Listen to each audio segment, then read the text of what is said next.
नमस्कार, आप देख रहे हैं कशिश न्यूज और आपके साथ मैं हूं दीपक शर्मा। नक्सलवाड़ी से निकली सोच ने देश के बड़े हिस्से में व्यवस्था के साथ सशस्त्र संघर्ष को सही ठहराया। खुद को वामपंथी बताते और संविधान का विरोध करते हुए बंदूक की नोक पर सत्ता हासिल करने की कवायद करते हजारों लोग कथित बुद्धिजीवी वामपंथी सोच के पैरोकार के प्रभाव में हथियार उठाकर जंगल जंगल भटकते और अपने प्रभाव क्षेत्र पर कब्जा जमाने के लिए सुरक्षा बलों के साथ नियमित संघर्ष में बने रहते। दोनों ओर के जानमाल का भारी नुकसान दशकों तक देश ने झेला। शोषित वंचित के नाम पर जमीन लाल होती रही, लेकिन विडंबना ये कि नक्सल प्रभावित रेड कॉरिडोर ही वो क्षेत्र रहा जहां विकास की हरियाली नहीं पहुंच पा रही थी। समय के साथ ये कॉरिडोर 10 से 12 राज्यों के 100 से अधिक जिलों तक पसरा और साथ में फैला सशस्त्र संघर्ष का डर। नक्सली अव्यवस्था के सहारे अपनी गतिविधियां संचालित करते, सुरक्षा बलों का रक्त बहाते और समर्थन न करने वाले आम लोगों का भी, वहीं शासन से लेकर सियासत के बड़े अधिकारियों नेताओं को भी नक्सलियों ने निशाना बनाया और कॉरिडोर का दायरा साल दर साल बढ़ता गया। लेकिन फिर 2014 में सत्ता परिवर्तन के साथ सरकार ने नक्सल मुक्त भारत का इरादा स्पष्ट किया। सुरक्षा बल सक्रिय हुए और शुरू हुआ नक्सलियों का शिकार या फिर सरेंडर। 31 मार्च 2026 की तारीख बताते हुए गृह मंत्री ने दावा किया था देश को नक्सल मुक्त बनाने का, और अब सदन में नक्सल मुक्त भारत के दावे पर मुहर लगाते दिखे। ऐसे में सवाल तो पूछेंगे कि कितनी बड़ी उपलब्धि है रेड कॉरिडोर का दी एंड। सवाल का जवाब लेंगे। हमारे साथ कुछ मेहमान जुड़े हुए, उनसे आपका परिचय करा दें। हमारे साथ बीजेपी की ओर से पार्टी का पक्ष रखने के लिए सुमित शशांक जी हैं, कांग्रेस की ओर से विशाल यादव जी हैं और सीपीआई की ओर से विश्वजीत जी हैं। आप सबका बहुत बहुत स्वागत है।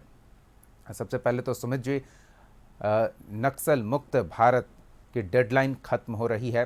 संसद में अमित शाह की ओर से इसको लेकर औपचारिक तौर पर जानकारी साझा की गई है कि इस अभियान में अब कामयाबी मिलनी ही है। देखिए दीपक जी, निश्चित तौर पे ये एक बहुत बड़ा कदम हमारी केंद्र की सरकार के द्वारा 2014 में जब हमारी सरकार बनी तो निश्चित तौर पर गांव, गरीब, किसान, मजदूर और खास करके आदिवासी क्षेत्रों में, सुदूरस्थ क्षेत्रों में रहने वाले जो लोग हैं उन तक मूलभूत सुविधाओं को पहुंचाने के लिए सतत प्रक्रिया के अनुसार लगातार हमारी सरकार ने काम किया।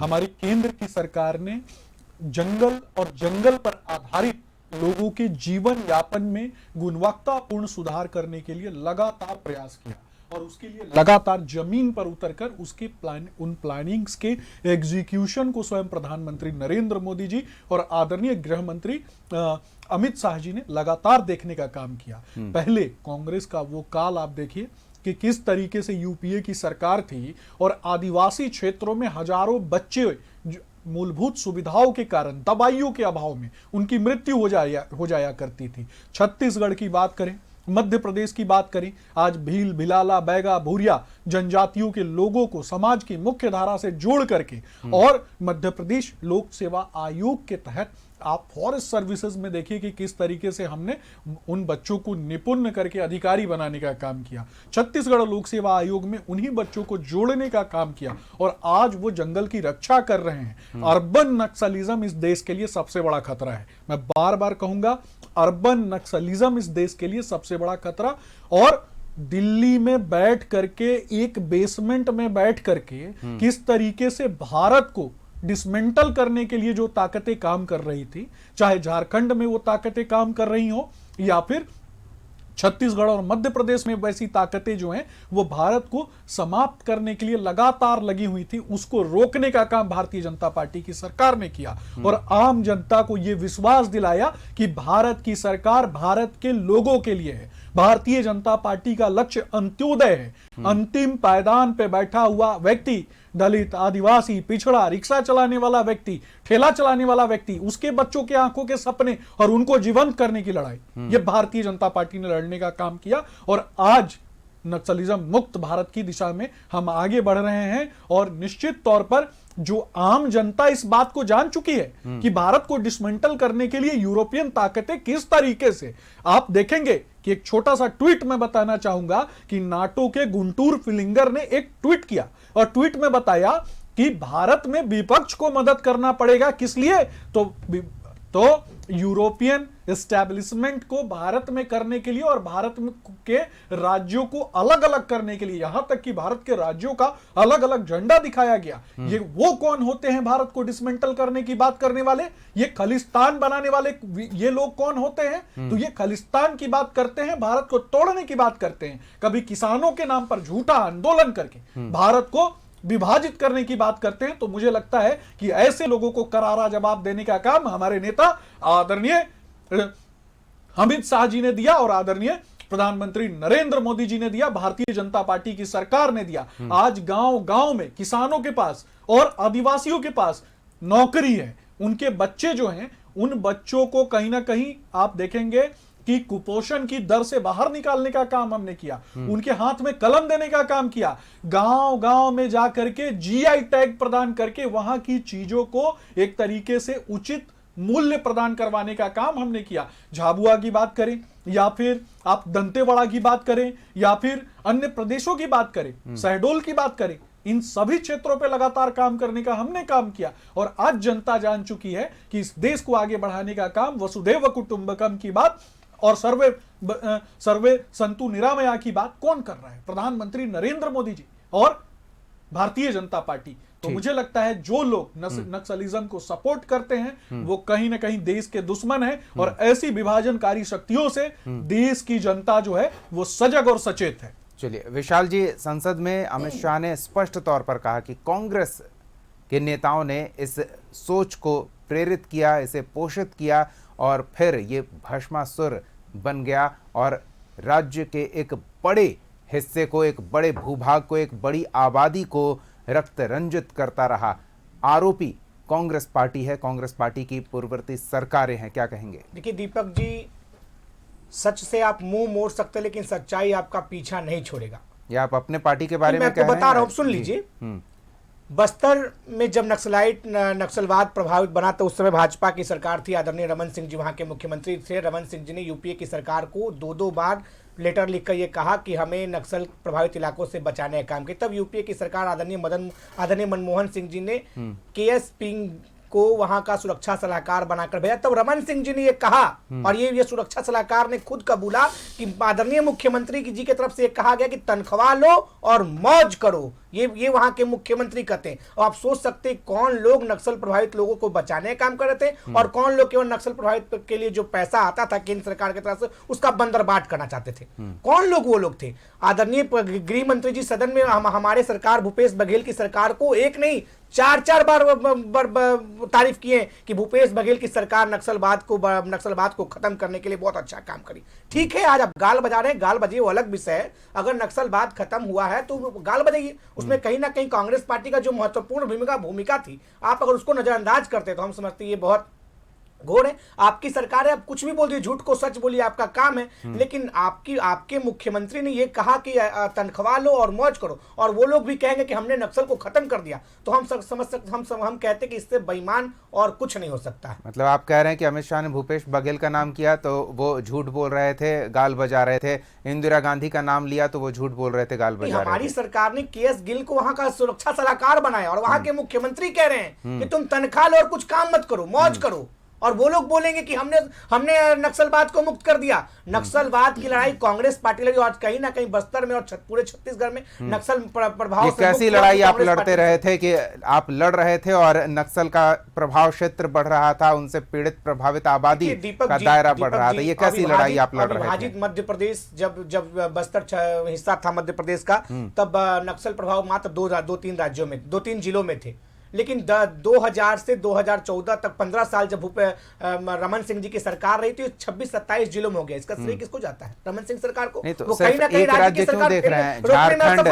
झारखंड, बिहार, उड़ीसा, पश्चिम बंगाल, इन सब क्षेत्रों में ये फैले हुए थे ना।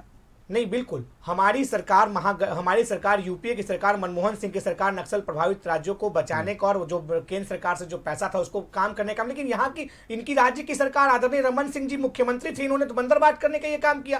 और जो आज छत्तीसगढ़ में नक्सल प्रभाव, आप मनमोहन सिंह के बाद की स्थिति बता रहे हैं और अमित शाह इंदिरा गांधी से ही इस सोच को प्रेरित और पोषित करने का आरोप अमित लगा रहे थे। शाह हम जी आएंगे आपके पास, गृह मंत्री आएंगे हैं, विशाल जी, कुछ भी आएंगे बोलते आपके वो पास। अलग विषय है। ठीक है, अमित शाह जी नहीं गृह नहीं, मंत्री कुछ हैं। भी कैसे बोल देंगे, वो कुछ भी नहीं बोल संसद रहे हैं। चुनावी उनके सभा थोड़ी है। उनके नहीं, मुख्यमंत्री कह रहे हैं कि मौज करो। विशाल जी, वो रमन सिंह पर एक सवाल खड़ा नहीं करते। चुनावी और सभा नेहरू नहीं जी, ना इंदिरा है, जी और मनमोहन सिंह पर सवाल खड़ा चुनावी करते हैं। सभा नहीं है कि वो कुछ भी बोलकर निकल जाएंगे। ऑन रिकॉर्ड बोल ऑन रहे हैं, रिकॉर्ड वेरीफाई संसद की करना पटल होगा पे, ऑन उन्हें, रिकॉर्ड संसद उन्हें की पटल पे वेरीफाई गृह करना मंत्री जी ने होगा। गाली भी दिया। अगर आपकी चुनावी सभा भी पार्टी, नहीं था अगर वो। आपकी पार्टी उंगली उठाएगी तो उन्हें अपने कहे एक एक शब्द को तथ्यात्मक रूप में वहां पुष्ट करना कह रहे होगा। कि रमन सिंह जी, तो वो झूठ रमन कैसे सिंह जी बोलेंगे? मुख्यमंत्री थे। ठीक है, रमन सिंह जी के बारे में आदरणीय गृह मंत्री जी ने एक शब्द तक नहीं ठीक है, कहा। हम विश्वजीत जी से जान लेते हैं। विश्वजीत जी, एक आम धारणा है कि वामपंथी पार्टियां इस सशस्त्र संघर्ष को सपोर्ट करती रही है, उसको लेकर भी अमित शाह ने काफी बातें कही थी कि ये जो दायरा बढ़ रहा है उन्हें बैक सपोर्ट और अर्बन नक्सल के रूप में उन्हें सपोर्ट दिया जा रहा है,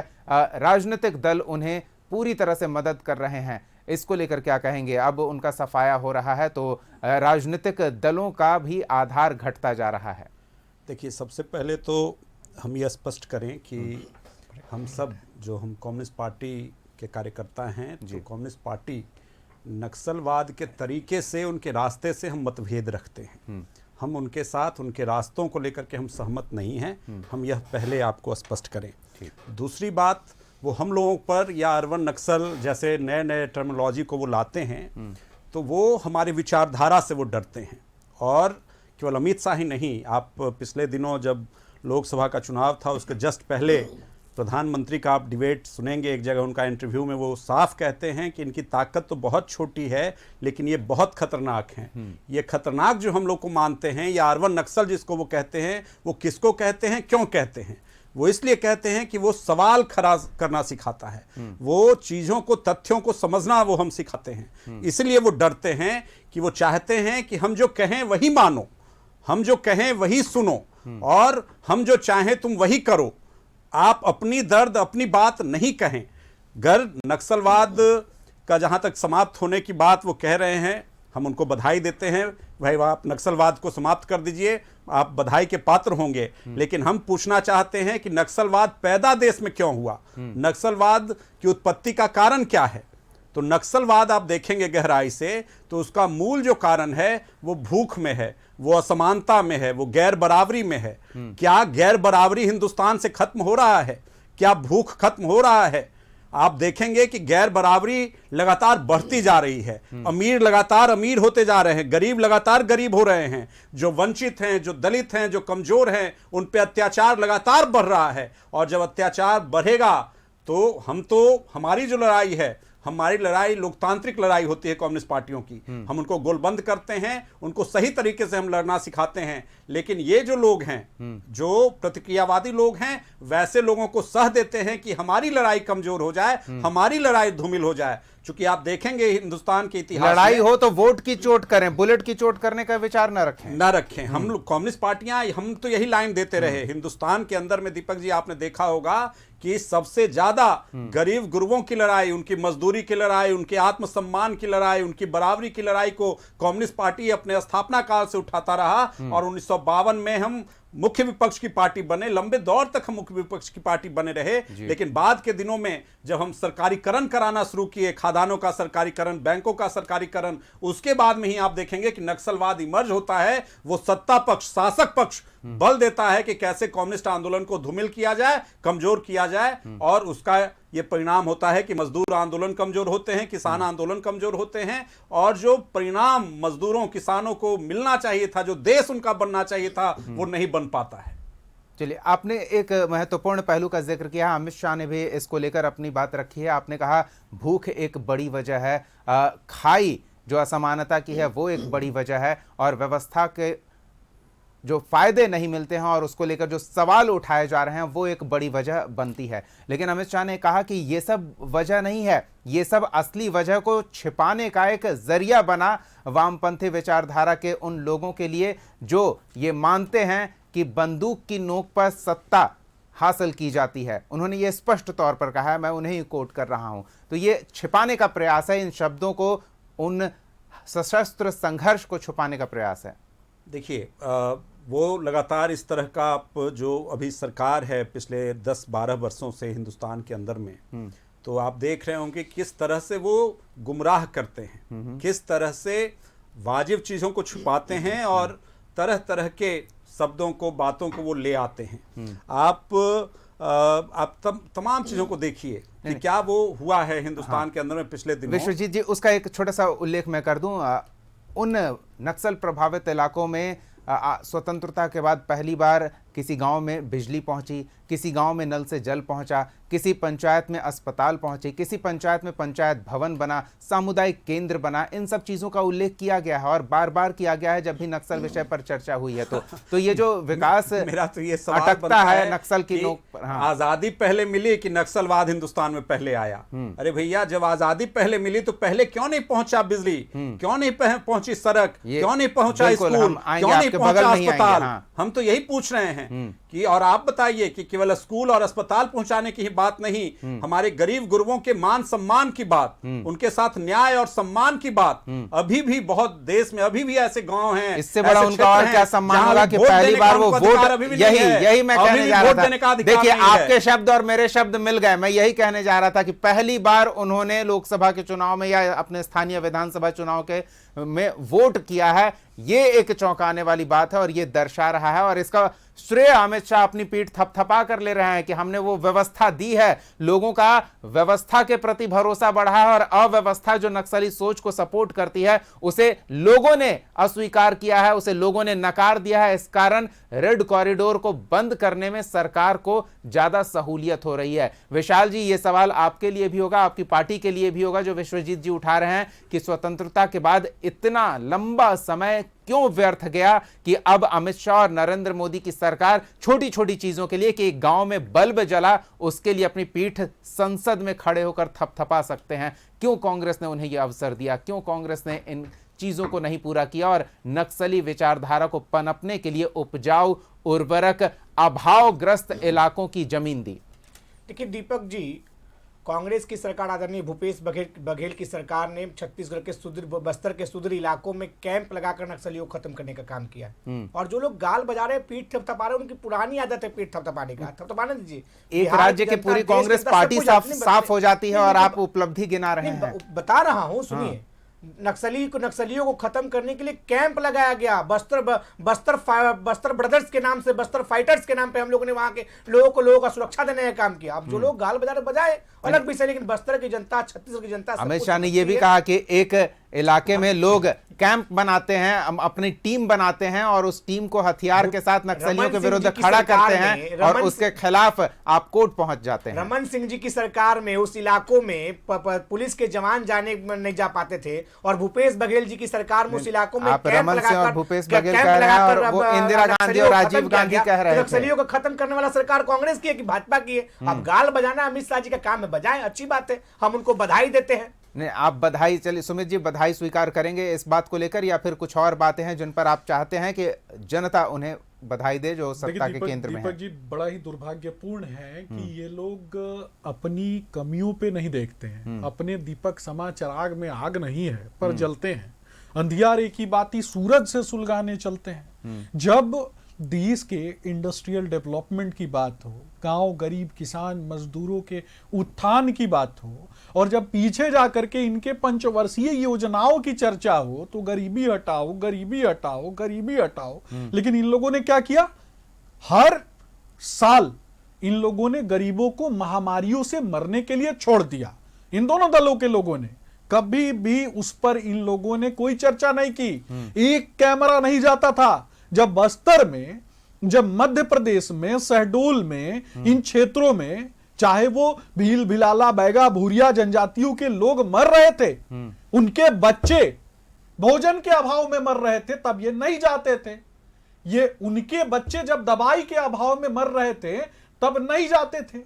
उनकी महिलाएं शिशु प्रजनन के दौरान जब उनकी मृत्यु हो जाया करती थी तब ये नहीं जाते थे, क्योंकि इनके घर में अच्छा भोजन आता था। लेकिन 2014 के बाद प्रधानमंत्री नरेंद्र मोदी जी की सरकार बनती है और उससे पहले से लगातार मध्य प्रदेश में जब हमारी सरकार होती है तो लाडली बहन योजना, लाडली लक्ष्मी योजना और बच्चों को स्कूल जाने की सुविधा प्रदान करने का काम, नदियों के ऊपर पुल पुलिया का निर्माण करने का काम हमने किया। क्या इन योजनाओं से भी नक्सल विरोधी अभियान में लाडली बहन योजना का पुराना नाम भी बता दीजिए। निश्चित तौर पे राज्य के लोग, देश के लोग, वो देश के लिए एसेट होते हैं। उनको स्किली डेवलप करने का काम हमने किया, उनको गौरवपूर्वक जीवन प्रदान करने का काम हमने किया। उसके पहले क्या देश में खेती नहीं होती थी? पहली पंचवर्षीय योजना में, द्वितीय पंचवर्षीय योजना में, तीसरी पंचवर्षीय योजना में तब भूखमरी क्यों थी? बच्चे अकाल में क्यों मर जाया करते थे? लेकिन आज जब 2014 के बाद हमारी सरकार बनती है, इतनी बड़ी बड़ी महामारियां आ जाती हैं, लेकिन उसके बावजूद हमारे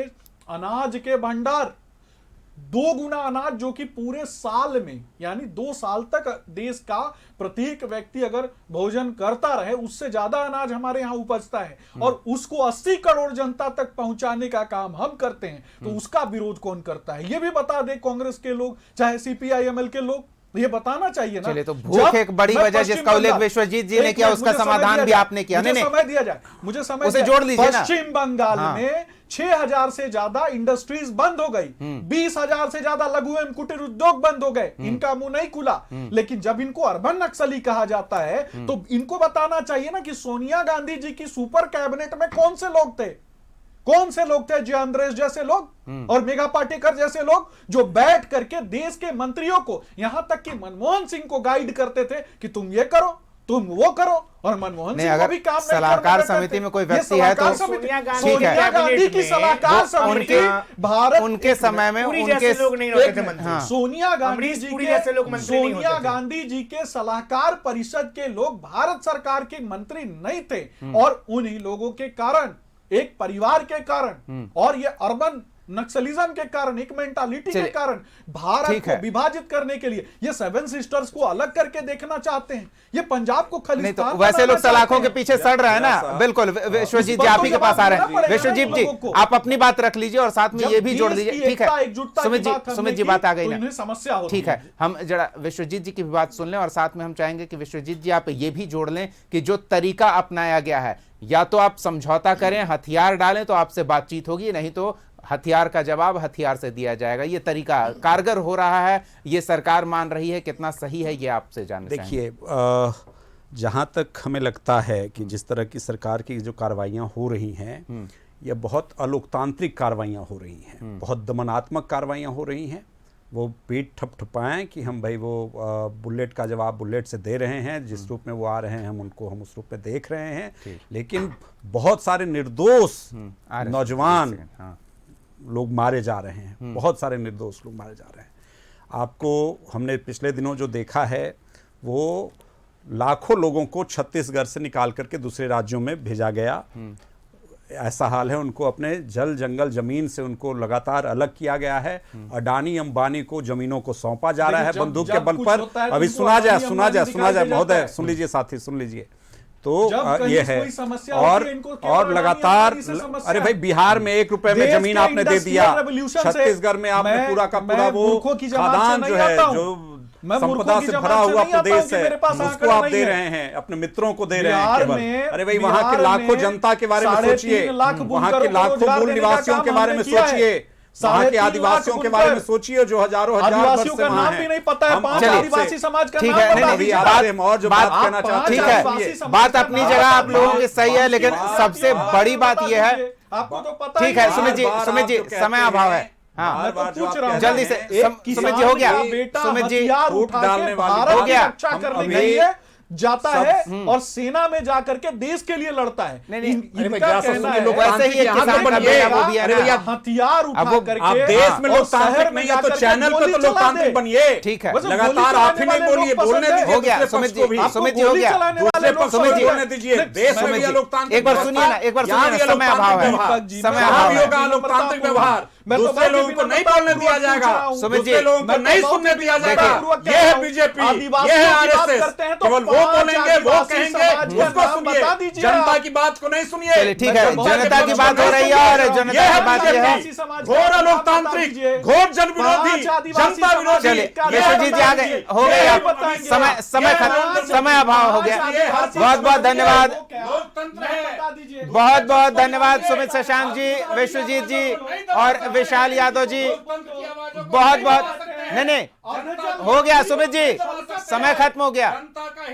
विश्वजीत जी हो गया, हो गया विश्वजीत जी, समय खत्म हो गया, माफी चाहेंगे। बहुत बहुत धन्यवाद सुमित शशांक जी, विश्वजीत जी और विशाल यादव जी अपना समय देने के लिए, इस चर्चा में शामिल होने के लिए। बड़ी बात यह है कि जब हम ये चर्चा कर रहे थे उसी दौरान एक खबर आई कि करीब 2 दर्जन नक्सलियों ने अपना हथियार समर्पित कर दिया है और वो मुख्य धारा से जुड़ने के लिए तैयार हैं। जहां तक कि असंतोष की बात है, तो अगर असंतोष है तो आक्रोश पनपेगा और वो आने वाले समय में जरूर देखने को मिलेगा। तो अगर केंद्र की सरकार अपनी पीठ थपथपा रही है और सही तरीके से इस नक्सल गतिविधि पर नकेल कसने में कामयाब हुई है, तो आगे इसका समूल नाश किया गया है, यह स्पष्ट हो, न कि यह बीज फिर से अभी मौसम खराब होने की वजह से जमीन में छुपा हुआ है और मौसम फिर से उनके अनुकूल हो तो वो पन पे, ऐसा नहीं हो, ये हम मानकर चलते हैं। और ऐसे में अगर लोग संतुष्ट हैं सरकारी व्यवस्था से तो ये नहीं होगा। देखना दिलचस्प होगा कि आगे क्या होता है।